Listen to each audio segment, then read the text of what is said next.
12 ফেব্রুয়ারি নির্বাচন ও গণভোট, গুজবে কান না দিতে আবারও আহ্বান সিইসির, প্রধান উপদেষ্টার শুভেচ্ছা।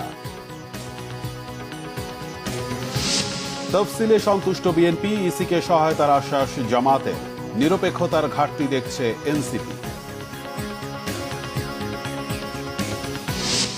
এখন থেকে কোনো দাবিতে বিশৃঙ্খলায় নামলে কঠোর হাতে দমন, হুঁশিয়ারি সরকারের। 2 ছাত্র উপদেষ্টা আসিফ ও মাহফুজকে সহকর্মীদের বিদায়। এবারের নির্বাচন সহজ হবে না, আবারও বললেন তারেক রহমান। নেতাকর্মীদের আরও কষ্ট সয়ে জনগণের দুয়ারে দুয়ারে যাওয়ার আহ্বান। বাঁচানো গেল না রাজশাহীতে গভীর নলকূপের গর্ত থেকে তোলা শিশু সাজিদকে। ফায়ার ফাইটারদের 32 ঘন্টার অক্লান্ত পরিশ্রম। দেখছিলেন ক্রাউন সিমেন্ট সংবাদ শিরোনাম। এবার বিস্তারিত। আগামী 12 ফেব্রুয়ারি হবে ত্রয়োদশ জাতীয় সংসদ নির্বাচন ও গণভোট। প্রধান নির্বাচন কমিশনার এএমএম নাসির উদ্দিন জাতির উদ্দেশ্যে ভাষণে ব্যক্ত করেছেন অবাধ, সুষ্ঠু ও নিরপেক্ষ ভোটের প্রত্যয়। ভয়ভীতি ও প্রলোভনের ঊর্ধ্বে উঠে স্বতঃস্ফূর্তভাবে ভোট দিতে জনগণকে আহ্বান জানিয়েছেন তিনি। এদিকে তফসিল ঘোষণা করায় নির্বাচন কমিশনকে আন্তরিক শুভেচ্ছা ও অভিনন্দন জানিয়েছেন প্রধান উপদেষ্টা প্রফেসর মোহাম্মদ ইউনূস। আরও জানাচ্ছেন সৈকত সাদিক। বিসমিল্লাহির রহমানির রহিম। প্রিয় দেশবাসী, আসসালামু আলাইকুম। জুলাই অভ্যুত্থানে শেখ হাসিনার সরকারের পতনের 16 মাস পর ত্রয়োদশ জাতীয় সংসদ নির্বাচনের চূড়ান্ত তারিখ ঘোষণা করল অন্তর্বর্তী সরকার। সন্ধ্যায় প্রধান নির্বাচন কমিশনার এএমএম নাসির উদ্দিন এই তফসিল ঘোষণা করেন।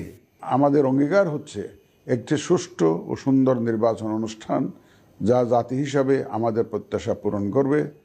ভাষণে মহান মুক্তিযুদ্ধ ও জুলাই অভ্যুত্থানের শহীদদের স্মরণ করেন সিইসি। স্বাধীনতা, সার্বভৌমত্ব ও গণতন্ত্র সুসংহত রাখতে আগামী নির্বাচনের গুরুত্ব তুলে ধরেন তিনি। ভোট আপনার শুধু নাগরিক অধিকারই নয়, বরং পবিত্র আমানত ও দায়িত্ব। এই দায়িত্ব সচেতনভাবে আপনারা পালন করবেন, এ আমার বিশ্বাস। যে কোনো ভয়ভীতি, প্রলোভন, প্রবঞ্চনা এবং সীমাবদ্ধতার ঊর্ধ্বে উঠে নিঃসংকোচে আপনাদের ভোটাধিকার প্রয়োগ করুন। আপনাদের নিরাপদ ও উৎসবমুখর অংশগ্রহণ নিশ্চিতকল্পে সংশ্লিষ্ট সকল প্রতিষ্ঠান ও বাহিনী কাজ করবে। সিইসি সামাজিক যোগাযোগ মাধ্যমে কোনো ধরনের অপপ্রচার ও গুজবে কান না দিতে সবাইকে আহ্বান জানান।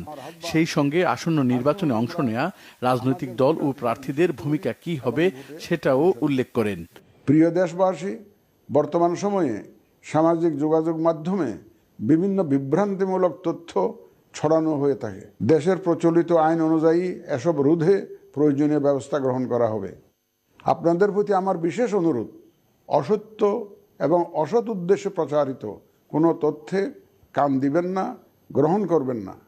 মনে রাখবেন, অসত্য তথ্য শেয়ার করাও শাস্তিযোগ্য অপরাধ। আমি এবার নির্বাচনে অংশগ্রহণে ইচ্ছুক প্রার্থী এবং দলসমূহের প্রতি 2-1টি কথা বলতে চাই। আসুন আমরা আচরণবিধি মেনে একটি শান্তিপূর্ণ ও উৎসবমুখর নির্বাচন নিশ্চিত করি। শান্তিপূর্ণ সহাবস্থান এবং পারস্পরিক শ্রদ্ধা নিশ্চিত করে ভোটারদের বিশ্বাস ও আস্থা অর্জনই হোক আপনাদের লক্ষ্য। পরে 2026 সালের 12 ফেব্রুয়ারি বৃহস্পতিবার একই দিনে নির্বাচন ও গণভোটের তারিখ ঘোষণা করেন। 2026 সালের ফেব্রুয়ারি মাসের 12 তারিখ রোজ বৃহস্পতিবার 300 আসনে ত্রয়োদশ জাতীয় সংসদ সাধারণ নির্বাচন এবং একই সাথে জুলাই জাতীয় সনদ সংবিধান সংস্কার বাস্তবায়ন আদেশ 2025-এর উপর গণভোট অনুষ্ঠিত হবে। ঘোষিত তফসিল অনুযায়ী প্রার্থীদের মনোনয়নপত্র জমার শেষ তারিখ 29 ডিসেম্বর, যাচাই বাছাই 30 ডিসেম্বর থেকে 4 জানুয়ারি, প্রার্থিতা প্রত্যাহারের শেষ তারিখ 20 জানুয়ারি, প্রতীক বরাদ্দ 21 জানুয়ারি, আর প্রচার প্রচারণা হবে 10 ফেব্রুয়ারি পর্যন্ত। 300 আসনের নির্বাচনের দায়িত্বপ্রাপ্ত রিটার্নিং কর্মকর্তা, সহকারী রিটার্নিং কর্মকর্তা সহ সকলের প্রতি সততা ও নিরপেক্ষতার সঙ্গে দায়িত্ব পালনের আহ্বান জানিয়েছেন প্রধান নির্বাচন কমিশনার। নির্বাচন কমিশন স্বচ্ছতা, নিরপেক্ষতা এবং দৃঢ়তার সাথে দায়িত্ব পালনে বদ্ধপরিকর। সৈকত সাদিক, বাংলা ভিশন, ঢাকা।